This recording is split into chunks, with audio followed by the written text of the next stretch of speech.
On est à Port-la-Forêt, le port de base du trimaran massif. On est à quelques jours de la Transat Jacques Vabre, il y a encore du monde qui bosse sur le bateau, mais on va vous montrer un peu à quoi il ressemble.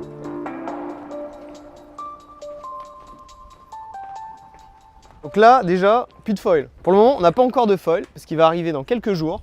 Comme vous le savez, on n'en aura qu'un sur la Transat Jacques Vabre, donc le foil tribord. On espère qu'on fait du bâbord à mur, c'est-à-dire du vent qui vient sur notre gauche pour aller au Brésil, qui nous permettra de tester ce nouvel appendice qui est quand même assez novateur pour ce type de bateau. Les voiles, J0, J1, J2, J3, c'est les 4 voiles avant du bateau avec la grand voile. Ça nous fait donc 5 voiles au total en comparaison aux 10 voiles de l'IMOCA, donc on a beaucoup moins de voiles. Donc là, on est au centre du bateau, c'est la dérive. Donc la dérive, c'est ce qui permet de ne pas dériver tout simplement, donc de remonter face au vent. C'est une dérive qui est composée de 2 éléments, donc on a un trimmer, un volet à l'arrière, et qui permet d'avoir une meilleure forme quand l'eau arrive pour avoir un effet anti-dérive plus important. Quelques mètres derrière, on a donc le mât. Le mât, c'est un mât L, donc qui fait quand même 1,20 m de corde. C'est un mât qui tourne. En fonction donc du vent, on tourne le mât pour que le profil avec la grand voile qui est à l'arrière soit le plus performant possible. Toutes les drisses arrivent du mât, toutes les commandes, toutes les écoutes arrivent du mât, rentrent dans ces 2 goulottes et qui arrivent de l'autre côté, dans le cockpit. Donc voilà le cockpit du bateau, donc c'est là vraiment que tout se passe. Donc là, on est à la barre du bateau, un tout petit peu en hauteur, avec les afficheurs, le pilote automatique qui est là. On peut être à la barre tout en ayant les écoutes juste à côté.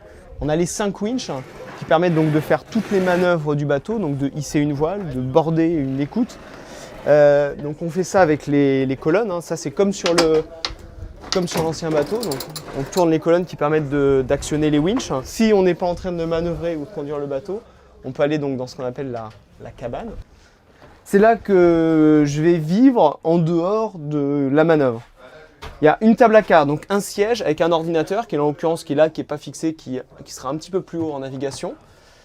Tout ce qui est table à quart dans ce qu'on connaît habituellement, donc avec tout ce qui est électronique, le radar, les afficheurs, le commande moteur, les téléphones. Là c'est mon lit quoi, tout simplement, ou notre lit avec Pascal pour la Jacques Vabre. Donc une petite bannette avec un petit matelas. Si jamais il y a un problème, hop, je me choque, je peux choquer les coudes de GV, me relever et tout de suite intervenir sur le bateau, prendre la barre ou régler, reborder une écoute. Donc voilà, c'est par là qu'on rentre dans le bateau. Donc là on est vraiment à l'intérieur du trimaran massif, juste sous la cabane. Le cockpit est juste au-dessus devant nous. Si le bateau se retourne, on peut sortir du bateau par ici. Et là, juste à l'avant, le moteur qui permet de produire l'énergie à bord du bateau. Normalement, en navigation, on ne viendra quasiment jamais là. Il y aura forcément un peu de matériel, on aura de la nourriture qui sera là, mais on viendra chercher un sac pour une semaine et après, tout se passera en haut. Tout ça, c'est très grand. Il n'y a pas grand-chose. Et normalement, j'y vais quasiment jamais. Et donc voilà, vous avez fait le petit tour du trimaran massif. En plein bricolage, vous avez vu, il y en a un petit peu partout. On a un planning qui est très serré jusqu'à la Transat Jacques Vabre. Le départ maintenant c'est dans quelques jours, le 25 octobre du Havre, une course en double avec Pascal où on va direction le Brésil, à Itajaí, au sud du Brésil, pour cette Transat Jacques Vabre.